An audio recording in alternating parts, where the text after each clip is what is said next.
A lot of people left Clemson for dead after Georgia ended up pulling away big in the second half in the opener. But if you listen or watch this show, we told you don't count out Clemson just yet. It's easy to not look good against Georgia in an opener, just like I look worse standing next to Ryan Gosling. But with all the young talent on the outside needing to grow and a quarterback that is capable in Cade Klubnik, this team is starting to look awfully dangerous. That's not to mention a defense that lives up to what we have expected and what we've seen from Clemson regularly lately. I get the schedule hasn't been daunting. Nobody is saying that. And their matchup against a lowly FSU team this weekend won't bolster the strength of that schedule. But optically and from the eye test, this team is starting to look complete. And the young guys like freshman Brian Wesco Jr. and Antonio Williams, a sophomore on the outside, are doing well. Add in veteran tight end Jake Briningstool, and Clemson may finally once again have some skill position weapons that can help them win a track meet or at least score some points against a top-tier defense. When you take a peek at their conference schedule going forward, there's a decent likelihood they could go undefeated in the ACC and set up what could be a mega matchup in the conference title game against Miami, maybe? Has Clemson finally arrived back into the conversation of a team that can not only make the playoff, but actually make some noise when they get there? I say yes. And it seems Garrett Riley has found his rhythm with Klubnik, and the more this team dominates, the more confident they will get.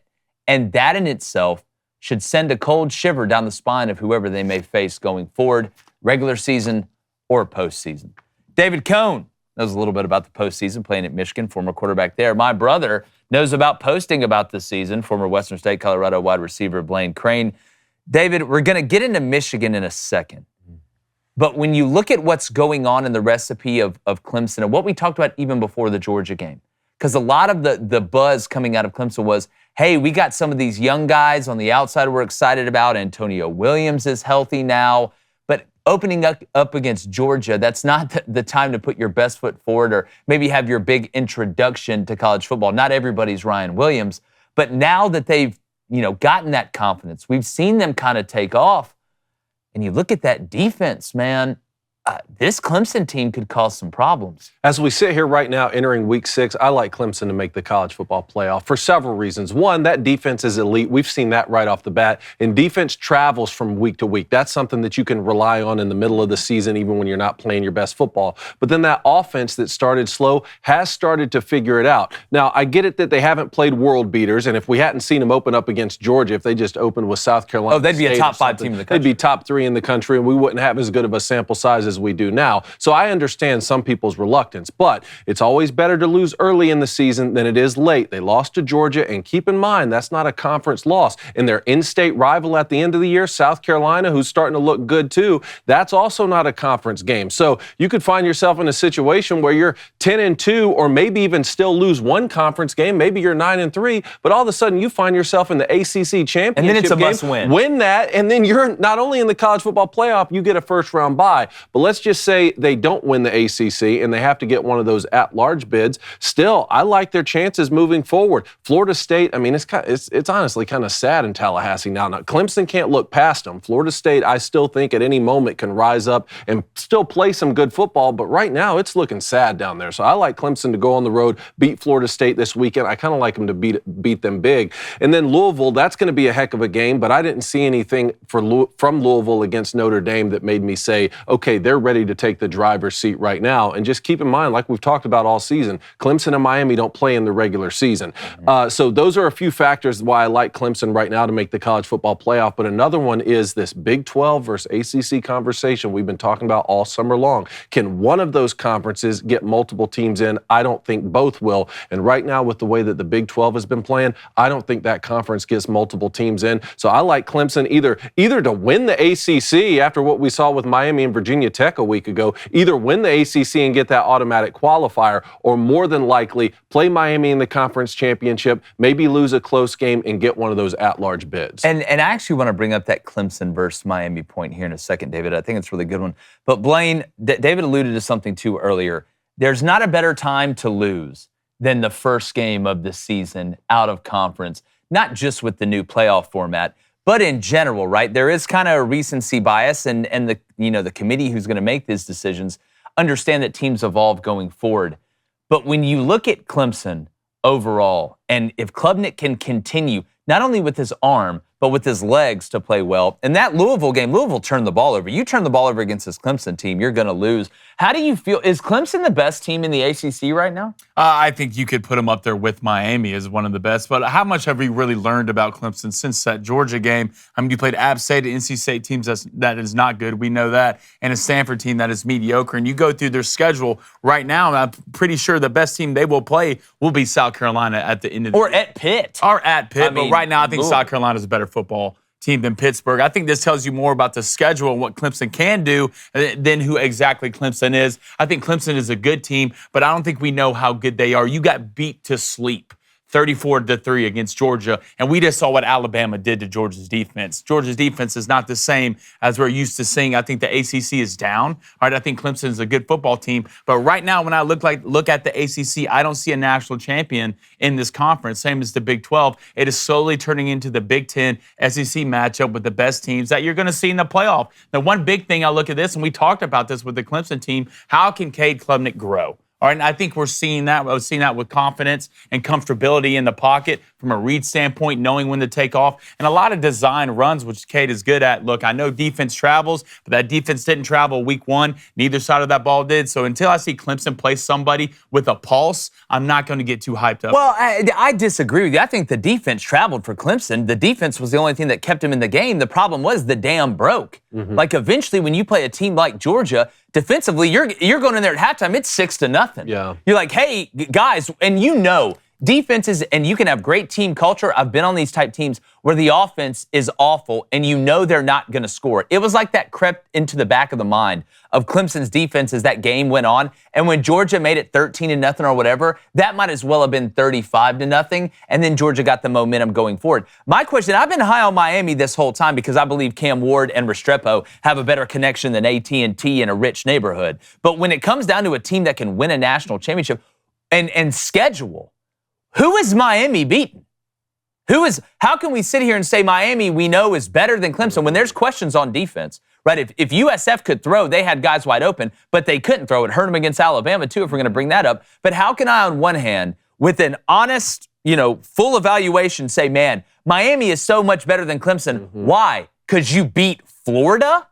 Like, is that what? So let me ask you guys this then, because Miami's best unit is offense, right? I agree. Okay. I think Clemson's best unit is on defense, but yeah, they're putting up 59 points against NC State, 66 points against App State. Are they doing that because those teams aren't really good, or is Clemson really good and Tennessee was really good? Like, that's where it starts to play in. But right now, is Clemson more balanced? Is Clemson more balanced? I think that's the question you've got to ask. If you're going to be honest with yourself about Miami and Clemson when you look at those two teams together. And it's crazy they don't play in the regular season. I actually hope we get that game in the ACC championship. It's like Alabama, but I would say Texas. right now, I hope we get that one. Miami's offense is better than Clemson's offense. Okay, I don't think it's by an ocean, right? But they are better. I think Clemson's defense is way better than Miami's defense. Is Clemson's defense I don't want to say more better, but is there a bigger gap between the defenses than there is the offenses? I say yes. And because I say yes, and Cade Klubnik has the ability to run, like Cam Ward can when he wants to, you can make the argument that Clemson is a more complete team than Miami is. What would the score of Miami and Georgia been? It probably would have been closer because I think Miami could score against Georgia. But I don't think Miami's defense is stopping Georgia like Clemson did. It would have probably been close to a track meet, maybe even like what we saw the other night. I think we'll find out the answer to that question whenever Cade Klubnik and that offense play another really good defense. Louisville, I think, if they have grown and if they have truly grown throughout the season and they put up 35 plus against this Louisville defense, then that will tell me a lot. If we just go in and we watch Clemson's offense just completely wilt and put up 0 points the next time they play a good defense, I think we'll have a better sample size of saying, oh, yeah, they're world beaters when they play weaker competition. I mean, is your defense really that good? If you're Louisville, you just gave up 31 against a team in Notre Dame that couldn't pass. Well, compared to I think we're saying compared to what they've played, right? Like App State got murdered by South Alabama defensively at home. I mean, South just ran through them, like the plague. So there's still questions out there. There's not a concrete answer right now. But when you watch, you know that Clemson does have good players, right? And the more confident they're going to get, the better they're going to be, especially the young guys. I mentioned Wesco Jr. I think Briningstool is an NFL player. I think he's going to be a guy that has a chance at the next level. Quickly, I want to go through, you have Clemson's schedule, Blaine. Can you pull that up really, really quickly? Because I want our audience to know just why I think there's a pretty decent chance Clemson could go undefeated in the conference. All right, here we go. Obviously, you're at Florida State this weekend. Then you go to Wake. You have Virginia at home. That Louisville game is at home. Go on the road at Virginia Tech. Not an easy win there. On the road at Pitt. Prayers up to Citadel. And obviously, you finish the season versus South Carolina. I mean, the two road games, if Virginia Tech keeps playing like they're playing like consistently, I know that they had a good showing at Miami. I like Clemson a lot because I think defensively they can really give drones some problems. Pitt is sneaky. They got Cade Bell, who came over from Western Carolina. I believe he's Kerwin's son, was the OC there. The offense has been totally rejuvenated. Really excited for the Pitt fans and what Narduzzi is doing over there after struggling last year. But, man, that is about as favorable of a schedule as you can get, even in the ACC, which I agree to your point a little bit, Blaine. The ACC, I guess, overall is a little bit more down than what we thought because the middle may not be what we thought, but I think they're better overall. There's not a great team in the ACC.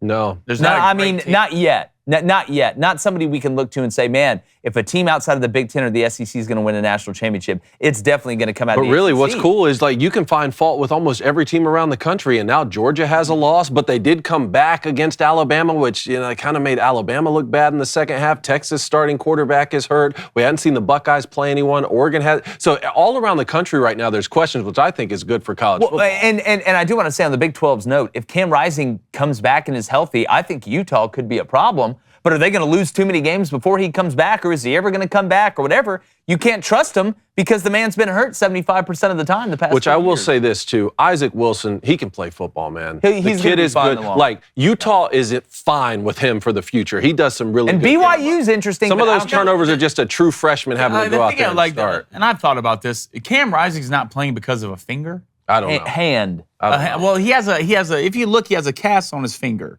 right? His middle finger walking around. I'm going to say, if you're there for your 40th year and you're getting held back because of a finger, dog, move on. Move on. Like, at this point, if I'm a Utah fan, this is our guy. Little Wilson's our guy. Well, this has become the norm now. Yeah. If you're a Utah fan, as much as I like Cam Rising and we like Cam, they like Cam Rising, the norm has been that Cam Rising's not available. And you don't know if he's going to be available or not. But David, quickly, does Florida State have a chance this weekend? Because DJU's not playing. Yes, because that's the craziness of college football. The second you have a sure thing, that's when everything unravels and you get upset and get beat. I am still going to take Clemson. I'm going to take Clemson big. But if you're in the Clemson locker room right now, hey, you need to be on to Cincinnati. Well, and that's exactly right. I do want to say one more thing about Clemson, though, real quick, just in terms of them making the college football playoff. Where it could get interesting is if you have a non-conference loss or two, right? Like, let's say you have a loss to Georgia, which they already have, but then also South Carolina, and then an ACC loss, but you still find yourself in the conference championship or something, and then you pick up that third or fourth loss in the conference.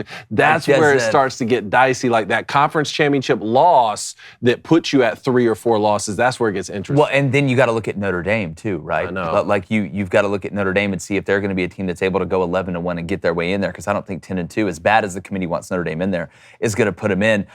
My worry about Florida State is I think once SMU got up last week, they mailed it in. You've brought in a bunch of transfers. You're 1-4. At the first sign of trouble this week, you're going to hear boos. You're going to hear people being upset. Do they mail it in and Clemson runs away with it?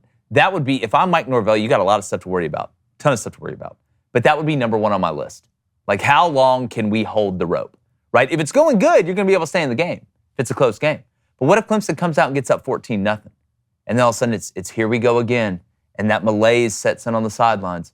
And the fans are starting to boo. Blaine, new quarterback for Florida State because DJU's hurt. They get a shot? Nope.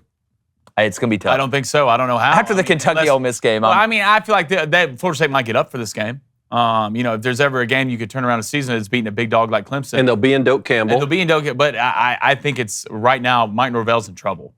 This team's in trouble. There's not a lot of belief walking around in this locker room for Florida State. And Jake, I agree with you. If it goes bad early, it could turn into an avalanche, and then it gets really bad. So I hope not. I hope this is a good football game. I think there's a reason this game keeps getting bet up for Clemson. I think it's at 14.5, 15.5 now. It's just sad to see after what Mike Norvell did for a Florida State team last year, brought him to the highest of the highs of the Alps, and then kind of got robbed with Jordan Travis. To see a program just fall off a cliff like that tells you a lot about what the transfer portal can and can't do for you. Yeah, it can be your best friend or your worst enemy, depending on how it goes. Hey, what's up, YouTube? Appreciate you guys being here. As usual, like you hear from anybody that's ever had a YouTube channel, if you get a chance, hit that subscribe button, turn that notification bell on, and like the videos and comment, whether you agree or disagree. And I hope it's a little bit of both. We appreciate you being here.